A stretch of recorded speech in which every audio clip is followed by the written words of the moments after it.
భారతీయ సంప్రదాయం ప్రకారం శుభకార్యాలకు పలు రకాల బహుమతులను అందజేస్తూ ఉంటారు. మరికొంతమంది నగదును కానుకగా ఇస్తుంటారు. ఈ కానుకల విషయంలో ఎన్ని మార్పులు వచ్చినప్పటికీ నాటి సంప్రదాయాన్ని చాలా మంది పాటిస్తుంటారు. ఇప్పుడైతే దీని అర్థం మారిపోయిందేమో కానీ దీని అంతరార్థం తెలిసిన వాళ్ళు మాత్రం ఇంకా నాటి పోకడనే కొనసాగిస్తున్నారు. శుభకార్యానికి వెళ్ళినప్పుడు నగదు రూపంలో ఇచ్చే కానుకలోని చివరి సంఖ్య 1 వచ్చేలా చూసుకుంటారు. ఎందుకలా? దీని వెనుక ఉన్న విషయం ఏంటో తెలుసుకుందాం. మనం చదివింపుల పుస్తకాలను చూస్తే ఆ చదివింపుల్లో 11 రూపాయలు, 101 రూపాయి, 1111 రూపాయలు, 10,001 రూపాయి ఇలా ఇస్తూ ఉంటారు. 100, 1000 ఇలా ఇవ్వకుండా రూపాయిని అదనంగా ఎందుకు చేరుస్తారనే దానికి రకరకాలైన విషయాలు ప్రచారంలో ఉన్నాయి. వాటిల్లో జ్యోతిష శాస్త్రం ప్రకారం చూసుకుంటే గురు శుక్రులను ఆర్థిక బలానికి సంకేతంగా భావిస్తారు. అందుకే ఆ 2 గ్రహాల ప్రభావం శుభకార్యం చేసే వారిపై ఉండాలని దీవిస్తూ ఇలా 1తో ఎండ్ అయ్యేలా నగదును కానుకగా ఇస్తారు.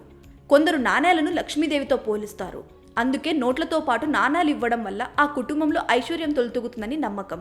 ఇక మరికొంతమంది 0 అనేది ముగింపునకు సంకేతమని, 1 అనేది ప్రారంభానికి సూచకమని చెప్తారు.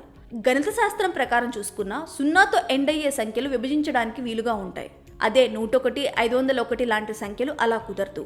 నగదు కానుక ఇచ్చే వాళ్లకు తీసుకునే వాళ్లకు మధ్య ఉండే సంబంధాలు విడదీయరానివిగా ఉండిపోవాలని ఆకాంక్షిస్తూ ఇలా రూపాయి కల్పిస్తుంటారు. మనం ఎప్పుడైనా షాపింగ్కి వెళ్ళినా, ఆన్లైన్ షాపింగ్ చేస్తున్నా 999 రూపాయల వస్తువును గమనిస్తే దాన్ని 900 రూపాయలుగానే చాలా మంది అనుకుంటారు. అదే 1001 రూపాయలు ఉంటే దాన్ని 1000 రూపాయలకు పైగానే భావిస్తారు. ఇదే లాజిక్ కానుకల విషయంలో కూడా అప్లై అవుతుంది. అంటే 100 రూపాయలు ఇస్తే 100 అనుకుంటారు, కానీ 101 ఇస్తే ఖచ్చితంగా 100 రూపాయలకు పైగానే ఇచ్చారన్న ఫీలింగ్ ఉంటుంది. అందుకే వాళ్ళు ఇవ్వాలనుకున్న నగదు కానుకను చివరి సంఖ్య 0తో ముగించడానికి బదులు 1 అనే సంఖ్య వచ్చేలా అందజేస్తారు.